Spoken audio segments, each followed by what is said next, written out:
Salut à tous, la team OL, Thomas M. Show pour Lyon Fan TV. Très heureux les gars de vous retrouver pour une nouvelle vidéo.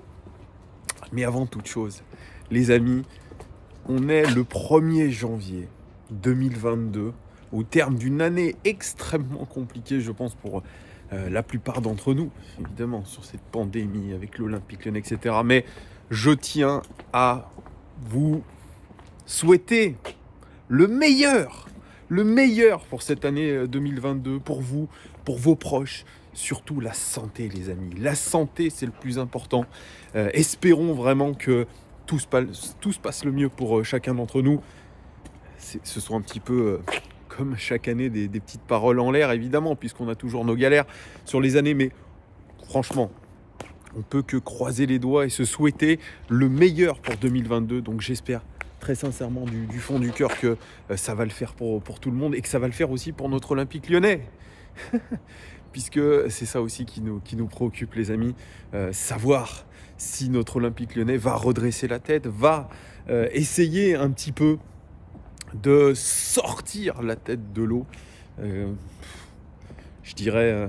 sportivement, institutionnellement, avec les supporters, la relation aussi avec les supporters, que ça se passe mieux. On verra un petit peu ce qui se passera dès le début d'année, là, puisque c'est un début d'année déjà qui s'annonce compliqué avec les cas de Covid.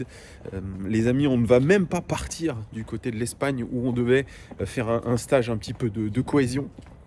Donc c'est compliqué puisque l'Olympique Lyonnais, je crois, a testé les joueurs. Ils ont trouvé de nouveaux cas positifs. Donc ça s'annonce pas terrible, une rentrée un petit peu compliquée avec ce Covid, ce fameux putain de Covid, ce qui va nous ruiner déjà le début de l'année. Donc espérons quand même que notre Olympique Lyonnais redresse la tête vraiment du fond du cœur, les amis.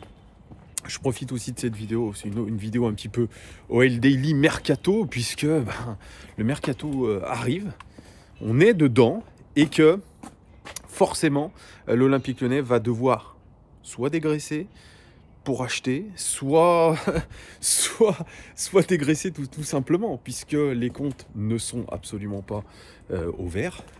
Sale couleur d'ailleurs, le vert. Les comptes ne sont pas ouverts, tant mieux. Non, c'est une boutade.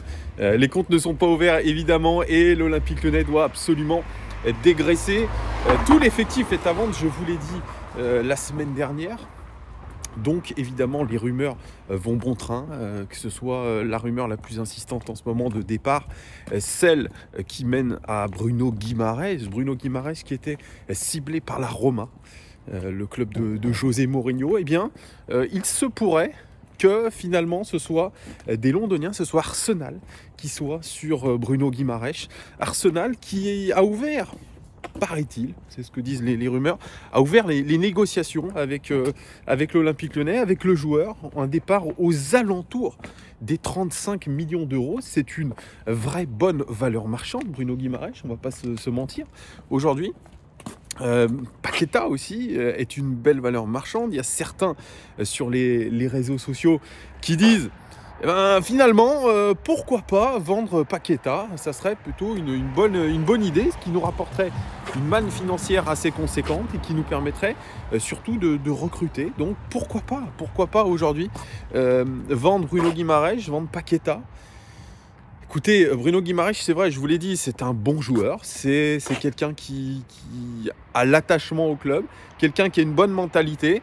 Mais dans le contexte actuel, les amis, eh bien, il faut savoir faire des choix et se dire que peut-être aujourd'hui, on peut vendre un Bruno Guimaraes 35 millions, mais peut-être qu'au mois de juin prochain, on ne pourra pas le vendre à ce prix-là. Voilà, c'est comme ça, c'est la réalité aujourd'hui du marché. C'est de vendre les actifs les plus rentables pour nous. C'est de l'achat-revente, je suis d'accord avec vous. Ça fait un petit peu trading, mais on est obligé aujourd'hui, si on veut avancer, si on veut avoir un recrutement de qualité, peut-être en homogénéisant un petit peu l'équipe. C'est-à-dire qu'on voit qu'on a aujourd'hui un effectif très déséquilibré. Donc, voilà, c'est pas une mauvaise idée en soi. Et je pense que Bruno Guimaraes, il l'a dit dans une interview déjà récemment, la première ligue, ça le fait rêver. Il a envie de jouer en Angleterre. Il avait dit pas tout de suite, mais peut-être que ça va se révéler un peu plus rapide que ça, plus rapide que prévu. Donc voilà, on verra ce qui va se passer. On verra ce qui va se passer en tout cas sur ce mercato. On a parlé aussi d'un départ de Xherdan Shaqiri, qui était un véritable flop chez nous. On va pas se mentir, c'est un flop. C'est un flop depuis qu'il est arrivé. Donc, je pense qu'on a songé... attendez, parce que là j'ai un petit truc... Voilà, c'est mieux. On a songé à le faire partir. En tout cas, c'était des rumeurs insistantes. Puis ensuite, ça a été démenti, puisque je crois que c'est Olympique et Lyonnais qui disait que finalement, non, le board lyonnais et surtout l'entraîneur voulait garder Xherdan Shaqiri. Parce que voilà, il comptait sur lui sur la deuxième partie de saison, il comptait sur son expérience, etc., etc., etc. Il y a beaucoup, je dirais, de son contraire. Effectivement, c'est un flop. Pas se mentir, c'est un flop depuis le début de la saison. Il n'a pas du tout marqué les esprits. C'est le moins qu'on puisse dire. C'est un joueur aujourd'hui qui est en grande difficulté.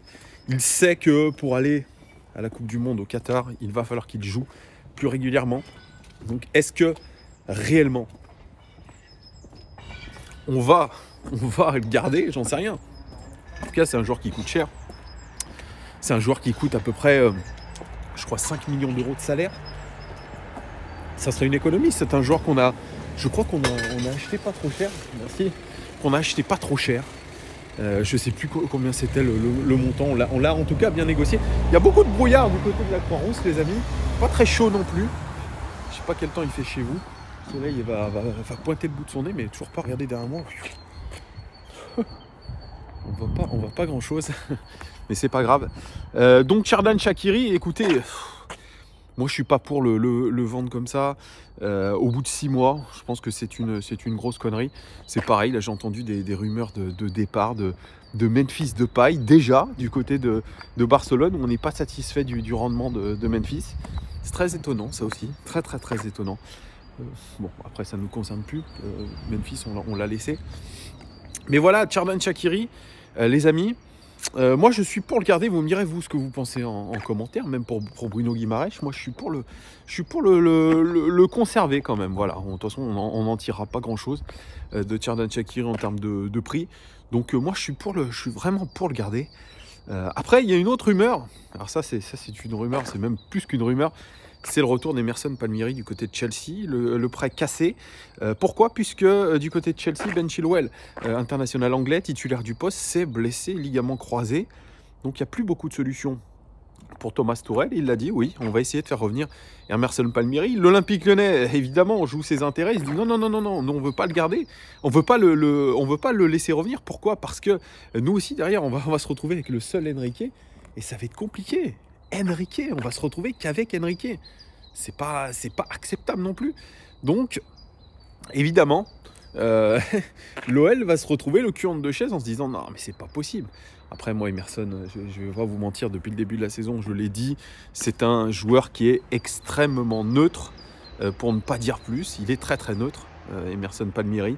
Moi, je trouve qu'il n'a pas apporté une vraie plus-value. On l'annonçait comme un joueur d'expérience, un joueur capable de faire des choses intéressantes, capable de tirer des coups francs. On ne l'a pas vu non plus tirer les coups francs plus que ça.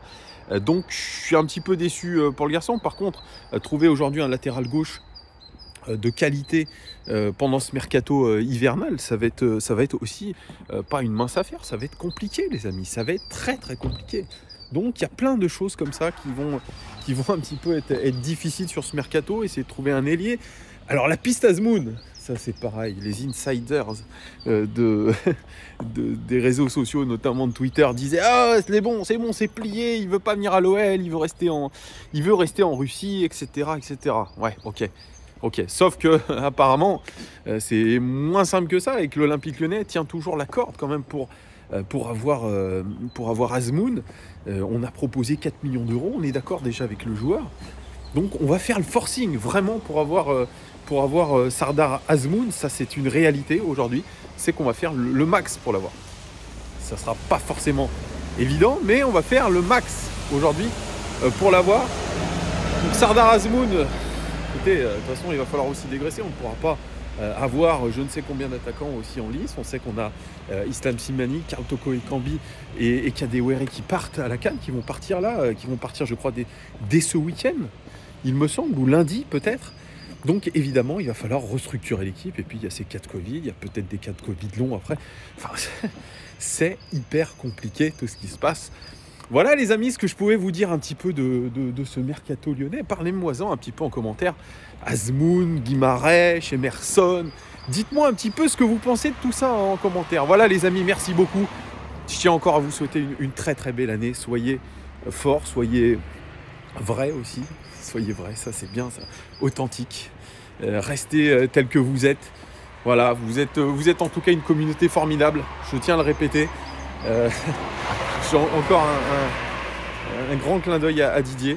Voilà. C'est comme ça, vous voyez, on a une communauté qui est belle, qui est bienveillante, qui est dans l'entraide aussi. Et je trouve que c'est très très beau. Et l'OL devrait un petit peu s'en inspirer et ne pas négliger tout ça. Voilà, je vous fais des gros bisous les amis. Attaquez bien 2022 et on se dit à très très vite. Ciao!